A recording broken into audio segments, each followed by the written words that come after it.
न किसी से शिकवा रखिए, न गिला का मौका दीजिए। न किसी से शिकायत रखिए, न गिला का मौका दीजिए। कोई लाख बुरा भी बोले, बस जरा सा मुस्कुरा दीजिए। न झूठा करार किसी से कीजिए, न किसी पर ज़्यादा एतवार कीजिए। न झूठा करार किसी से कीजिए, न किसी पर ज़्यादा एतवार कीजिए। न किसी पर ज़्यादा एतवार कीजिए। कोई लाख मिन्नतें करेगर तो उसकी कभी बस सुन लीजिए। कोई ज़्यादा मिन्नत करे तो उसकी बात सिर्फ सुन लीजिए। न ज़्यादा ख्वाहिशें पालिए, न ज़्यादा ख्वाहिशें पालिए, न आरजू दफन कीजिए। 4 दिन की जिंदगी न औरों के गिरवान में झांकिए, न खुद को बादशाह बयां कीजिए। कभी फुर्सत के पल निकालिए, कभी फुर्सत के पल निकालिए। कभी बस खुद से भी मिला कीजिए, कभी खुद से भी मिला कीजिए। खुद से मिलने का मार्ग बता रहे हैं आचार्य पूज्यपाद समाधि तंत्र। आचार्य कहते हैं खुद से भी कभी मुलाकात करो, तर्क कीजिए, तकरार मत कीजिए। तर्क करने से रास्ते मिलते हैं, तकरार करने से फासले बढ़ते हैं।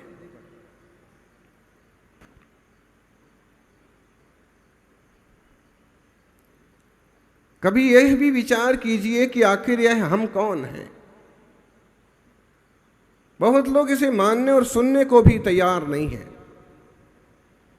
58 नंबर के श्लोक में आचार्य कहते हैं,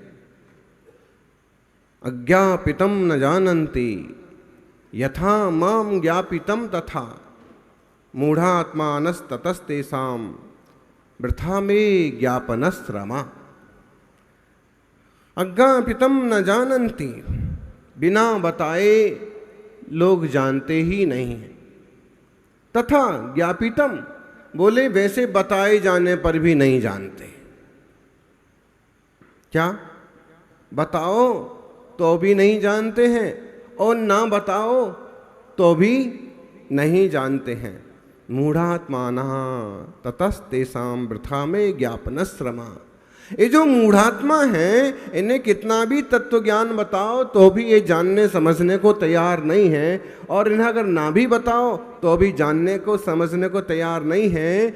ऐसे में इनके साथ मेरा कुछ भी पुरुषार्थ करना वृथा है।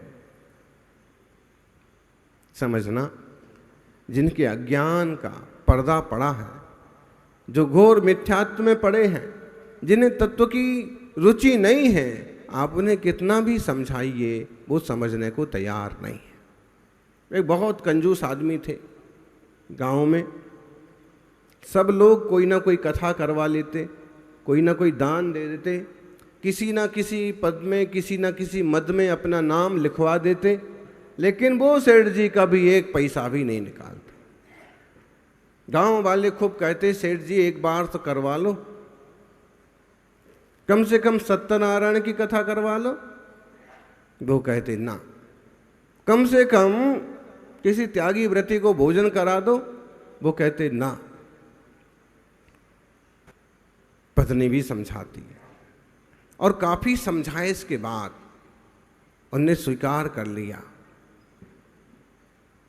ठीक है।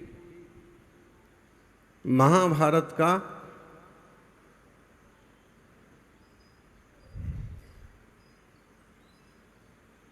श्रीमद् भागवत का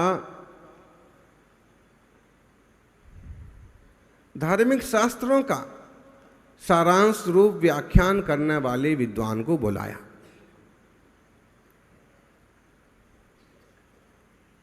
पंडित जी को पहले ही मालूम पड़ गया था। उनने बुलाया भी ऐसे पंडित जी को जो कम से कम खर्चे में निपट जाए। विनोद जी, कैसे पंडित जी को बुला रहे हो? कल्पद्रुम में कम से कम में निपट जाएं।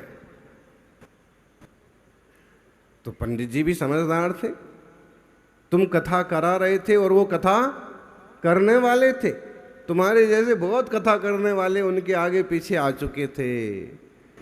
तो उन्होंने बहुत अच्छी अच्छी बातें कही और जब आखिरी प्रवचन था तो उन्होंने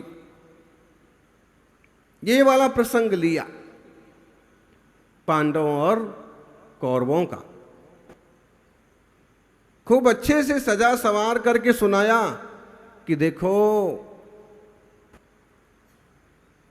पांडवों ने खूब कोशिश की कि केवल 5 गांव मिल जाएं तो भी हम संतुष्ट हो जाएंगे, लेकिन दुर्योधन ने कहा कि हम एक भी गांव देने वाले नहीं।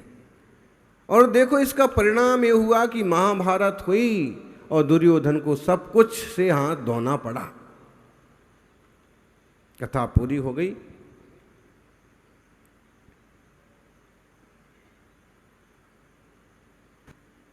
चलते चलते पंडित जी ने सारांश पूछा, क्या समझ में आया इतने दिन के प्रवचन में? सेठ जी ने कहा, दुर्योधन की बात मुझे बहुत जल्दी समझ में आ गई। दुर्योधन वाली बात मुझे समझ में आ गई कि चाहे धरती इधर से हो जाए उधर, तो 5 गांव क्या, एक तिल भी जमीन देने वाला नहीं हूं। आप कितनी बड़ी आशा लगा के बैठो, लेकिन मुझे तो ये वाली बात समझ में आई, पंडित जी आपको कुछ मिलने वाला, ऐसे लोग मिलेंगे। समझाइश तो इसलिए थी कि ये समझ जाएं कि देना है, और समझ गए उल्टा जो समझना चाहते हैं। आप ये नहीं समझना कि आप समझाते हैं तो लोग समझते हैं, या जो आप समझाना चाहते हैं वो लोग समझते हैं, अपितु लोग जो समझना चाहते हैं वो ही समझते हैं।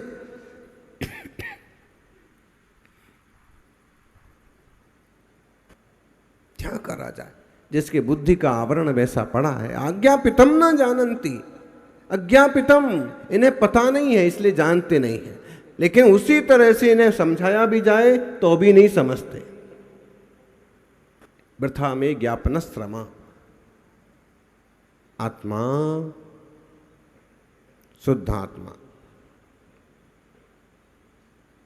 ज्ञान दर्शन सुख आनंद आदि अनंत गुणों का पिंड है, लेकिन लोगों ने कसाई युक्त अपने को माना। देह से हट करके उनकी कोई कल्पना नहीं है। जब तक अपने शुद्ध तत्व की तरफ दृष्टि न की जाए तब तक किसी प्रकार की तत्व की समझाइश निरर्थक है। भूसा कूटने से क्या मिलेगा? बोलो ज्ञानी, भूसा कूटने से क्या मिलेगा? धान्य मिल जाएगा? भूसा कूटने से धान्य नहीं मिलेगा, उसमें धान्य होगा तो धान्य मिलेगा। और लोग व्यर्थ में तप करते हैं, व्यर्थ में त्याग करते हैं। जब तक आत्म तत्व रूपी धान्य का बोध ना हो तब तक सब कुछ भूसा कूटने के समान है। एक छोटा बच्चा घुटने के बल चल रहा था, सूरज की रोशनी उस पर पड़ रही थी और इस कारण से उसकी परछाई पड़ रही थी। वो बार बार परछाई का जो सिर था उसको पकड़ने की कोशिश करता। सिर आगे तरफ था, परछाई में जो सिर दिखता वो सिर को पकड़ने की कोशिश करता, फिर हाथ मारता, फिर हाथ मारता, लेकिन उसे सिर पकड़ में नहीं आता। और जब इतना मेहनत करने के बाद सिर पकड़ में नहीं आया तो उसने रोना चालू कर दिया। थोड़ा रोया, परछाई तब तक थोड़ी और बड़ी हो गई, थोड़ी और व्यवस्थित हो गई। उसने फिर कोशिश की, लेकिन फिर भी इस चीज को देखते रहे थे एक तपस्वी, एक ज्ञानी, और देखा कि बच्चा रो रहा है। इसके सिर, इसकी परछाई में जो सिर इसके पकड़ में नहीं आ रहा, उन्होंने पास आके क्या किया, उसका हाथ, उसको कहा बेटा क्या चाहिए, मुझे सिर चाहिए, परछाई चाहिए। उसका हाथ उन्होंने उसके सिर पर रख दिया, दोनों हाथ से ऐसे सिर पकड़ा दिया, और जो काम अभी घंटे भर से रो पीट करके भी नहीं हो पा रहा था, वो 1 सेकंड में हो गया। समझो ज्ञानी, जिस धर्म को, जिस तत्व को, जिस आत्मा को पकड़ने के लिए आप जगह जगह भागे भागे फिर रहे हैं, जगह जगह के उपक्रम कर रहे हैं, तीर्थों की यात्रा पर जा रहे हैं, बड़े बड़े तप कर रहे हैं, और ये परछाई को पकड़ने के लिए आप भागे भागे फिर रहे हैं, वो पकड़ में नहीं आ रही। और सब कुछ करने के बाद जब खेद खिन्न हो जाते हैं, जब परेशान हो जाते हैं, तो रोने लगते हैं, दुखी होने लगते हैं। इतनी पूजा की, क्या मिला? इतने उपवास किए, क्या मिला? 10 उपवास करने के बाद हम सोच रहे थे कि मंच पर अच्छे से सम्मान तो हो जाएगा, लेकिन जब तक हम आए तब तक महाराज जी चले गए। क्या मिला बताओ? सम्मान करने वालों ने भी 1 मिनट में निपटा दिया। 10 दिन के उपवास का फल क्या मिला? और जब तक बोध नहीं होता है तब ऐसे ही हिसाब किताब चलता है। इतना बड़ा मैंने दान किया, क्या मिला? मंच पर एक बार भी तो अच्छे से नाम नहीं लिया। बोलो, बोले 1 महीने तक भोजन कराया, 1 महीने में 15 दिन तक तो नाम नहीं बोला। बोलो संपत जी, क्या फायदा हुआ? अशोक जी, जब तक सम्यक बोध नहीं होता है तब तक ये बाहर का हिसाब किताब लगाना पड़ता है। बाहर की दौड़ धूप, इतनी बड़ी शिखर जी की यात्रा करके आए, क्या मिला? थक ही गए। ऐसे अच्छे अच्छे मंदिर तो हमारे यहाँ हैं, लेकिन नहीं, हर चीज का अपना एक महत्व तो है, लेकिन वह महत्व भी तब खत्म हो जाता है जब आपको सही सही बोध नहीं होता। और फिर देखें कि बाहर बाहर की कितनी यात्रा करो, जब तक भीतर की पकड़ नहीं है तब तक की बाहर की यात्रा भी निरर्थक है। शिखर जी तो गए, दूर आचार्य महाराज के दर्शन को भी चले गए, स्वरूप की समझ नहीं है तो खेद खिन्न ही होना पड़ेगा। इसलिए जो ज्ञानी गुरु देखते हैं, ओहो ये आदमी इतनी मेहनत करके खेद खिन्न हो रहा है, वो आते हैं, समझाते हैं और आपके हाथ पकड़ के आपके ऊपर सिर पर रख देते हैं। वो आपको जगाते हैं और कहते बाहर कहीं जाने की बात नहीं है, भीतर तुम जो जानन स्वभाव वाले हो यही आत्मा हो, बाहर में क्या मांगोगे? तो जैसे छोटे बच्चे को उसकी परछाई पकड़ा दी, कैसे पकड़ा दी? परछाई पकड़ने से परछाई पकड़ने में नहीं आती है, मूल को पकड़ा तो परछाई आपो आप पकड़ में आ गई। ऐसे केवल धर्म की क्रियाएं पकड़ने से धर्म पकड़ में नहीं आता है। जब तत्व ज्ञान को पकड़ते हैं तो धर्म आपो आप पकड़ में आ जाता। अगर बच्चे के हाथ उसके सिर पर रखें और वो रखने को तैयार ना हो तो क्या इलाज? वो तो वही, मुझे तो ये पकड़ना है, ये पकड़ना है, उसका ये आग्रह कैसे मिटाया जाए? जयपुर वालों, अगर वह बच्चा अपने माथे को पकड़ने को तैयार ना हो, वो तो कहे कि मुझे तो सिर्फ परछाई का सिर पकड़ना, तो क्या इलाज है? कोई इलाज नहीं है। और ऐसा ही कोई व्यक्ति लगा रहे कि नहीं मुझे तो केवल बाह्य बाह्य बाह्य बाह्य बाहर बाहर घूम फिर करके ही मुझे आत्मा चाहिए, तो इसे आत्मा पकड़ाने का क्या तरीका? शायद ऐसे ही लोगों से खिन्न होकर के आचार्य श्री को लिखना पड़ा, अज्ञापितम न जानन्ति यथा माम ज्ञापितम तथा। मुझ ज्ञान स्वरूप आत्मा को न बताए जाने पर तो ये संसारी जन जानते ही नहीं हैं, जनाने पर भी नहीं जानते। गजब की बात है। जो दुनिया की सब चीज़ें जानता है, सब बातें जानता है, लोग उसे ही नहीं जानते। 33.5 करोड़ देवी देवताओं पर श्रद्धा है, लेकिन एक निज भगवान आत्मा की श्रद्धा नहीं है।